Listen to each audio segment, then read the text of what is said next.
नमस्कार बच्चों, आज हम पढ़ेंगे स्वयंसेवी संगठन एवं सामाजिक कार्य।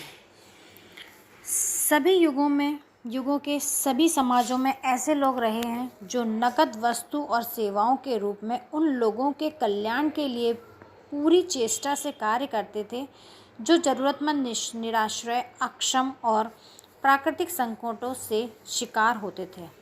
देखो, प्राचीन काल से ही हमारे देश में ऐसे सेवक रहे हैं जो धन से, अपने कार्यों से और किसी न किसी तरह से, यदि वो सक्षम हैं तो वो ऐसे लोगों की मदद करते हैं जिन्हें मदद की ज़रूरत है। प्रारंभ में धर्म तथा बाद में सामाजिक और राजनीतिक कारक ही स्वयंसेवी सेवाओं के लिए प्रमुख प्रेरक तत्व रहे हैं। सबसे पहले धर्म के नाम पर लोगों को ये कहा जाता था कि जो सक्षम है उसे दूसरों की मदद करनी चाहिए। यदि आपके पास कोई भी चीज़ ज़्यादा है तो वो गरीबों में बांटना चाहिए। यदि आपके पास अनाज ज़्यादा है तो भी गरीबों को दान करना चाहिए। उसके बाद लोग ये कहने लगे कि यदि सामाजिक व्यवस्था को सही रखना है और समाज को सही ढंग से चलाना है तो जो निम्न वर्ग के लोग हैं उनकी हमें सहायता करना चाहिए। और उसके बाद फिर राजनीतिक कारक स्वयंसेवी सेवाओं के प्रमुख प्रेरक बन गए। अर्थात राजनीति में भी यही कहा जाने लगा कि जो गरीब हैं, जो निर्धन हैं, जिन्हें आवश्यकता है किसी ज़रूरत की या किसी वस्तु की, उनकी मदद करना चाहिए। तथापि जब कभी ऐच्छिक सेवाएं करने के लिए कोई उत्तम अवसर आया और लोगों को प्रेरित करने की प्रभावकारी तरीके काम में लाए गए तो स्वयंसेवी प्रयासों के स्रोत कभी भी सूखे नहीं रह लगे। भारतीय इतिहास इस प्रकार के मानव उपयोगी स्वयंसेवी कार्यों के ज्वलंत उदाहरणों से भरा पड़ा है।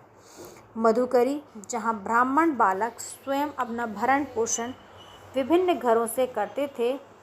अधिनाम, जहाँ संयुक्त सामुदायिक प्रयास के ज्ञान तथा शोध केंद्रों की स्थापना निःशुल्क भोजन एवं आवास सुविधाओं सहित ही की जाती थी।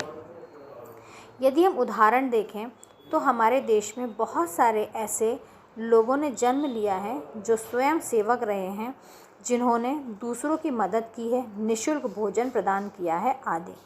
धर्मशालाएं और गुरुकुल इसी विरासत के अंग हैं और कई सारे ऐसे लोग थे जिन्होंने धर्मशालाएं खोली और धर्मशाला में गरीब लोगों को निवास करने के लिए स्थान प्रदान किया। गुरुकुल भी इसी तरह की एक विरासत थी।